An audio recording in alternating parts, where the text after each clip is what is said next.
ദേശീയ ഗെയിംസിലെ മലയാളത്തിന്റെ സ്വർണ്ണത്തിളക്കം. ഭാരോദ്വഹനത്തിൽ കേരളത്തിന് ചരിത്ര നേട്ടം സമ്മാനിച്ച മിടുക്കി. കഠിന വ്യായാമത്തിലൂടെ ജലപാനം ഉപേക്ഷിച്ച് ഒടുവിൽ മുടിമുറിച്ച് പോരാടി നേടിയ വിജയം. അങ്ങനെ നമുക്കൊപ്പം ഇന്ന് അതിഥിയായി ചേരുന്നത് സുഫ്ന ജാസ്മിൻ ആണ്. കാണാം ആ കൊച്ചുമിടുക്കിയുടെ പ്രകടനം.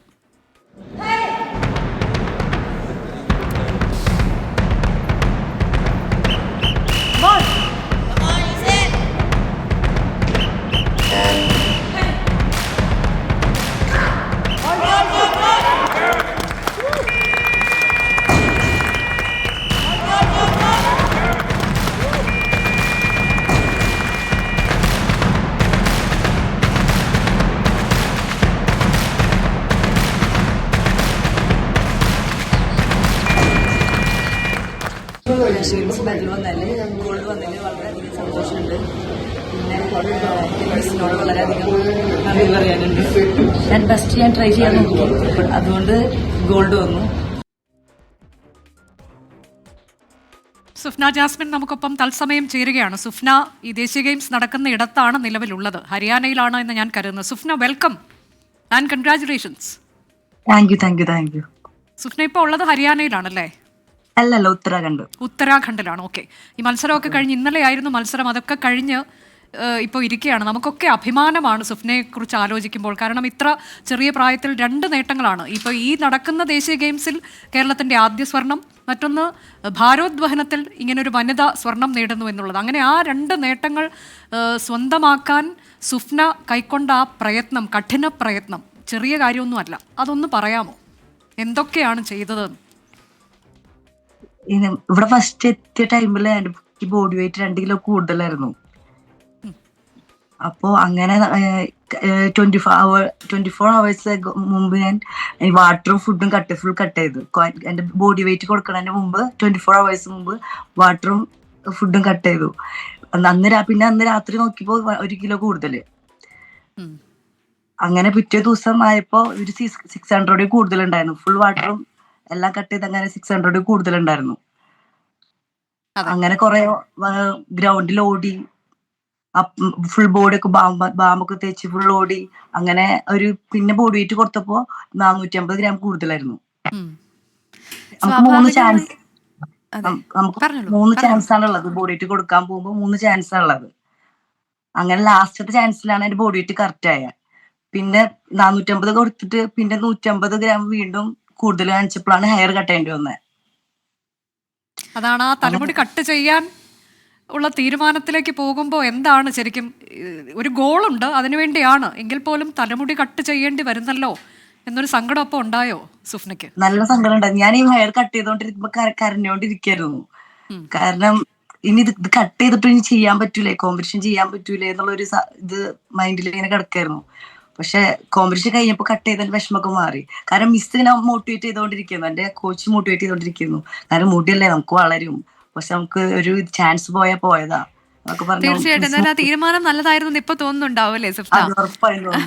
അതോടൊപ്പം സുഫ്ന, ചോദിക്കാനുള്ളത്, ഈ വെള്ളവും ഭക്ഷണവും ഒക്കെ കട്ട് ചെയ്ത് പിന്നെ മത്സരിക്കേണ്ടത് ഭാരോദ്വഹനത്തിലാണ്. എങ്ങനെയാണ് എനർജി മെയിൻറ്റെയിൻ ചെയ്യുന്നത് അപ്പോ? മിസ്സിന്റെ മോട്ടിവേഷൻ ആയിരുന്നു കൂടുതല്. കാരണം കോച്ചാണ് ചിത്ര ചന്ദ്രസേനൻ.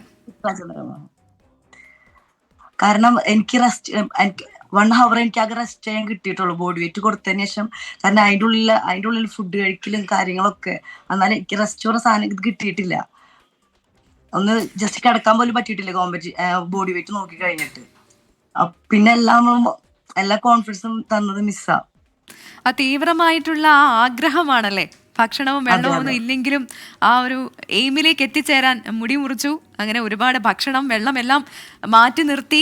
അപ്പോൾ ആ ഒരു ഒറ്റ കോൺസെൻട്രേറ്റ് ചെയ്തിരുന്നത് ആ മെഡലിലേക്ക് മാത്രമായിരുന്നു. അപ്പോൾ അത് സാധിച്ചെടുക്കുകയും ചെയ്തു. എന്തായാലും തീർച്ചയായിട്ടും അഭിനന്ദനം അർഹിക്കുന്നുണ്ട് സുഫ്ന. Thank you. അതുപോലെ സുഫ്നയുടെ ഈ അനുഭവ കഥ കേൾക്കുമ്പോൾ ഓർമ്മ വരുന്നത് വിനീഷ് ഫോഗട്ടിനെയാണ്. മാതൃകയാണോ? ഉറപ്പായോ. സുഫ്ന, അതുപോലെ തന്നെ സാധാരണ ഈ പെൺകുട്ടികൾ പങ്കെടുക്കുന്ന ചില ഇനങ്ങളുണ്ടല്ലോ. ഇപ്പൊ ഈ ഒരു കഴിഞ്ഞ ദിവസം ഒരു പബ്ലിക് ജിമ്മിൽ പോയപ്പോൾ വളരെ അവിചാരിതമായിട്ട് എനിക്ക് വളരെ ചെറിയ, അതായത് സുഫ്നയൊക്കെ ഉയർത്തുന്നതിന്റെ 1% പോലും ഇല്ലാത്ത ഒരു വെയിറ്റ് ഇങ്ങനെ ഉയർത്തേണ്ടതായിട്ട് വന്നു. അപ്പോഴാണ് അതിന്റെ ഒരു സാങ്കേതികത എനിക്ക് മനസ്സിലാകുന്നതും അത് എത്രത്തോളം ശ്രദ്ധിച്ച് ചെയ്യണം, എത്രത്തോളം നമ്മൾ ട്രെയിൻഡ് ആയിരിക്കണം എന്നൊക്കെ മനസ്സിലായത്. അതുകൊണ്ട് തന്നെ ഈ ഒരു ഭാരോദ്വഹനം എന്ന് പറയുന്ന ആ ഒരു മേഖലയിലേക്ക് വരാൻ എങ്ങനെയാണ് ആ ഒരു താല്പര്യം ഉണ്ടായത്? ഞാന് മുമ്പ് അത്ലറ്റിക്സ് എന്ന് ചെയ്തോണ്ടിരുന്ന പോൾ വാൾട്ട്. എനിക്ക് ഞാൻ ചെയ്തിട്ട് അതിലേക്ക് ഇമ്പ്രൂവ്മെന്റ് എനിക്ക് ഫീൽ ചെയ്യുന്നുണ്ടായിരുന്നില്ല. എനിക്ക് ഫീൽ ചെയ്തിരുന്നു ഞാൻ ഇവിടെ എത്തൂല എന്നുള്ളൊരു എന്റെ ഇതിന് ഉള്ളിൽ കിടക്കുന്നുണ്ടായിരുന്നു. അങ്ങനെ എന്റെ പോൾ വാൾട്ടിൽ സാറ് ജസ്റ്റ് വെയിറ്റ് ലിഫ്റ്റിംഗിൽ ഇട്ട് നോക്കിയതാണ്. അങ്ങനെ വെയിറ്റ് ലിഫ്റ്റിംഗിൽ ഇട്ട് നോക്കിയപ്പോ അതിലെനിക്ക് കത്തി കയറാൻ പറ്റുന്നുണ്ടായിരുന്നു. അങ്ങനെ കയറി ഇതാ ഇവിടെ വരെ ഇപ്പൊ എത്തി. പൊതുവെ സ്പോർട്സിനോടും ഗെയിംസിനോടും ഒക്കെ താല്പര്യം ഉണ്ടായിരുന്നു ചെറുപ്പം മുതല്? അതെ, ഉറപ്പായും എനിക്ക് ഭയങ്കര ഇഷ്ടമായിരുന്നു. പഠിക്കാൻ വേണ്ടിയിരുന്നു അപ്പൊ സ്പോർട്സിന്. അതെ സഫ്ന, തീർച്ചയായിട്ടും ഈ മത്സരത്തിനൊക്കെ പോകുമ്പോൾ ഇപ്പം മേഘന പറഞ്ഞതുപോലെ വിനേഷ് ഫോഗട്ടിന്റെ ആ അനുഭവം അത് മുന്നിലുണ്ടായിരുന്നല്ലോ. അപ്പോൾ ആ ഒരു കാര്യം കൂടി മനസ്സിലുണ്ടായിരുന്നോ, ഇങ്ങനെ ഈ മുടി മുറിക്കുമ്പോഴും അപ്പം മത്സരത്തിന് കയറാൻ പോകുമ്പോഴും ഒക്കെ? ആ സമയത്ത് ഉണ്ടായിരുന്നില്ല. പിന്നെ എല്ലാരും പറഞ്ഞപ്പോഴാണ് അത് മൈൻഡ്. ആ സമയത്ത് നമുക്ക് എങ്ങനെയെങ്കിലും കോമ്പറ്റീഷൻ ഇറങ്ങണം. കാരണം ഭയങ്കര ഇമോഷണലായി എന്റെ മിസ്സും എന്റെ ഫ്രണ്ട്സും ഫാമിലിയും. കാരണം കോമ്പറ്റീഷൻ ചെയ്തിട്ട് മെഡൽ വന്നിരിക്കുന്ന പ്രശ്നമില്ല.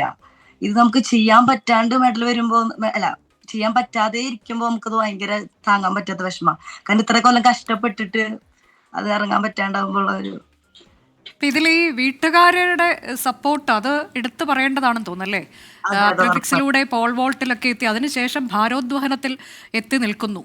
ഇത്രയധികം വീട്ടുകാരുടെ പിന്തുണ എന്നുള്ളത് എന്താണ് വീട്ടുകാരെ കുറിച്ച് പറയാനുള്ളത്, കുടുംബത്തെ കുറിച്ച്? ഉമ്മച്ചി വാപ്പച്ചി എന്ന് പറഞ്ഞാൽ ഭയങ്കര സപ്പോർട്ടാ. വാപ്പച്ചിക്ക് എന്ന് പറഞ്ഞാൽ സ്പോർട്സിൽ എവിടെയെങ്കിലും എത്തണം, എന്റെ മോൾ എവിടെയെങ്കിലും എത്തണം എന്നുള്ളൊരു. വാപ്പച്ചി ഇന്നലെ ഫുഡ് കഴിച്ചിട്ട് വാപ്പച്ചിക്ക് ഇറങ്ങണില്ല എന്ന് വാപ്പച്ചി പറഞ്ഞേ, കാരണം സന്തോഷം കൊണ്ട്. ആ മാതാപിതാക്കൾക്കും കോച്ചിനും ഒക്കെ സ്പെഷ്യൽ അഭിനന്ദനങ്ങൾ. ഒപ്പം തന്നെ ഇങ്ങനെ ഇതിന്റെ പിന്നിലുള്ള ഈ ഒരു ഹാർഡ് വർക്ക്, മുടി മുറിക്കാനൊക്കെ എടുത്ത തീരുമാനം, ഇതൊക്കെ എല്ലാവരിൽ നിന്നും ഒളിച്ചു വെച്ചു അല്ലേ? അതൊരു സർപ്രൈസ് ആയിക്കോട്ടെ എന്ന് കരുതി. അപ്പൊ ഈ സ്വർണ്ണ തിളക്കത്തിൽ അത് വെളിപ്പെടുത്താൻ സമയമായി എന്ന് തോന്നി. അതെ അതെ. സഫ്ന, ഇപ്പോൾ എന്തായാലും ഒരു ലക്ഷ്യം കണ്ടു കഴിഞ്ഞു. ഇനി അടുത്ത ലക്ഷ്യം എങ്ങനെയാണ്? എനിക്കിപ്പോ കറന്റ് ലക്ഷ്യം എന്ന് പറഞ്ഞാൽ എനിക്ക് വേൾഡ് ചാമ്പ്യൻഷിപ്പ് മെഡൽ വരണം, ഏഷ്യൻ ഗെയിംസ് മെഡൽ വരണം, പിന്നെ ഒളിമ്പിക്സ് എന്ന് പറഞ്ഞാൽ എന്റെ ഒരു ഡ്രീമാണ്. അതെനിക്ക് അവിടെ അത് അച്ചീവ് ചെയ്യണം എനിക്ക്. അതെ, അപ്പോഴും പക്ഷേ ഈ ഭാരം ആയി ബന്ധപ്പെട്ട് അതെപ്പോഴും അവസാന നിമിഷം വരെ നമുക്ക് ടെൻഷൻ നൽകുന്ന ഘടകമാണല്ലേ. ചെറിയ ഗ്രാം വ്യത്യാസത്തിലൊക്കെ നമ്മൾ ഡിസ്ക്വാളിഫൈ ചെയ്യപ്പെട്ടു പോകാം എന്നുള്ളത് അത് ഈ ഒരു മത്സര ഇനത്തിന്റെ കൂടി പ്രത്യേകതയാണ്, ഗുസ്തി അതുപോലെയുള്ള ഇത്തരം ഇനങ്ങളൊക്കെ. അപ്പോൾ അത് നമ്മൾ എത്രത്തോളം പ്രാക്ടീസ് ചെയ്ത് വന്നാൽ ഈ ഭാരത്തിൽ എത്തുമ്പോൾ അവസാനം പിന്തള്ളപ്പെട്ട് പോകാതിരിക്കുക എന്നുള്ളത് വളരെ പ്രധാനപ്പെട്ടതാണല്ലേ. നമ്മൾ പരമാവധി ട്രൈ ചെയ്യും. ഇവിടുത്തെ ക്ലൈമറ്റിൽ നമ്മൾ വിചാരിക്കുന്ന പോലെ ബോഡി നമ്മൾ സ്വെറ്റ് ആവണ പോലും ഉണ്ടായിരുന്നില്ല. കാരണം ഇവിടുത്തെ ക്ലൈമറ്റിൽ നമ്മൾ വിചാരിക്കുന്ന പോലെ കുറയണുണ്ടായിരുന്നില്ല. അതാണ് പറ്റിപ്പോയത്. അതെ, ഇപ്പൊ ഈ വെള്ളമൊക്കെ കുടിക്കാതെ കുറെ മണിക്കൂറുകൾ ഇരുന്നു, അപ്പൊ അതെല്ലാം കോമ്പൻസേറ്റ് ചെയ്തല്ലോ അല്ലേ ഇപ്പോ? അതെ അതെ, ഇപ്പൊ ഓക്കെ. കോച്ചിനെ കുറിച്ച് കൂടി എന്താണ് ചിത്ര മാം ഇതിനു വേണ്ടി നൽകുന്ന ഒരു ഇൻസ്പിറേഷൻ എന്താണ് ചിത്രയെ കുറിച്ച് പറയാനുള്ളത്? മിസ് ജിമ്മിൽ കയറിയ എല്ലാരും വിറയ്ക്കും. മിസ്സിനെ എല്ലാവർക്കും പേടിയാ. മിസ് നമുക്ക് ഹെവി വെയിറ്റ് ഉള്ള ദിവസമൊക്കെ മിസ് നമ്മളെ ഫ്രണ്ട്, നമുക്ക് മൈൻഡ് ഡൗൺ ആണെങ്കിലും മിസ് ഫ്രണ്ടിൽ ഉണ്ടെങ്കിൽ നമ്മളത് ചിലപ്പോൾ വെയിറ്റ് ചെയ്തിരിക്കും. കാരണം അത്ര കോൺഫിഡൻസ് മിസ്സിന്റെ ആ നോട്ടത്തിൽ നമുക്ക് കിട്ടും. തീർച്ചയായും അതെ, ആ വാക്കുകളിൽ തന്നെ ഉണ്ട് എത്രത്തോളം എന്താ കോൺഫിഡൻസ് തന്നിട്ടുണ്ട്, സ്നേഹം, അതോടൊപ്പം തന്നെ സ്നേഹവും ചിത്ര തന്നിട്ടുണ്ട് എന്നുള്ളത് അല്ലേ.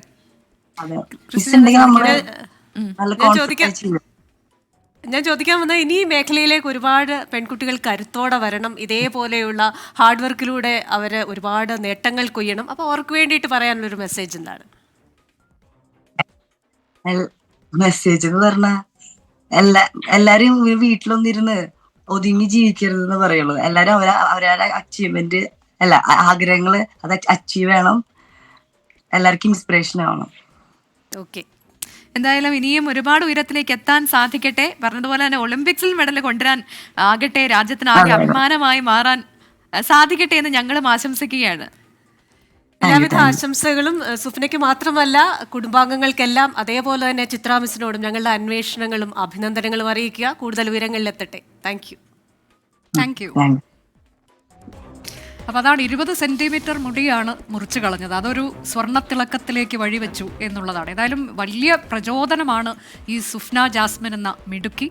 ഈ വിമൻസ് ഈവനിങ്ങിൽ തന്നെ സുഫ്നയെ അതിഥിയായി കിട്ടതിൽ നമ്മൾക്ക് ഒരുപാട് സന്തോഷമുണ്ട്. അനുജ, ഇപ്പം കരുത്തയായ വനിതാ പോരാളി എന്ന് തന്നെ പറയണം. തീർച്ചയായിട്ടും. മാത്രമല്ല സ്പോർട്സുമായിട്ട് അധികം ബന്ധമില്ലാത്ത ആൾക്കാർക്ക് ഇത്രയധികം ടെൻഷൻ ഇവർ അടിക്കുന്നുണ്ട്. പ്രത്യേകിച്ച് ഈ ഭാരോദ്വഹനം, ഒപ്പം തന്നെ ഗുസ്തി പോലെയുള്ള മത്സരങ്ങളിലൊക്കെ ഉണ്ട് എന്നുള്ള കാര്യമൊക്കെ അറിയുന്നുണ്ടാവില്ല. അപ്പോൾ എത്രത്തോളം ഞാൻ എപ്പോഴും ആലോചിക്കുന്ന ഫുഡും ഒപ്പം തന്നെ വെള്ളവും ഒക്കെ കട്ട് ചെയ്ത് അങ്ങനെ ഒരു ദിവസം മുഴുവനും നിൽക്കുക എന്ന് പറയുന്നത് കൂടുതലാണ്. അതുകൂടാതെ ബാം പുരട്ടി ഓടി വെയിലത്തിരുന്നു അങ്ങനെയൊക്കെയാണ്. അപ്പോൾ അത്രയും ഒക്കെ ചെയ്തിട്ട് അവസാനം അതിന്റെ ഫലം കണ്ടു എന്നുള്ളതാണ്. പക്ഷെ വിനേഷ് ഫോഗട്ട് നമ്മൾ എപ്പോഴും അതൊരു നമുക്ക് വളരെ വേദന ഉണ്ടാക്കുന്ന ഒരു കാര്യമായിട്ട് വിനേഷ് ഫോഗട്ട് ഇപ്പോഴും അവിടെ നിൽക്കുന്നുമുണ്ട്. അപ്പോൾ ഏതായാലും ഒരിക്കൽ കൂടി ആശംസകൾ സുഫ്ന ജാസ്മിൻ.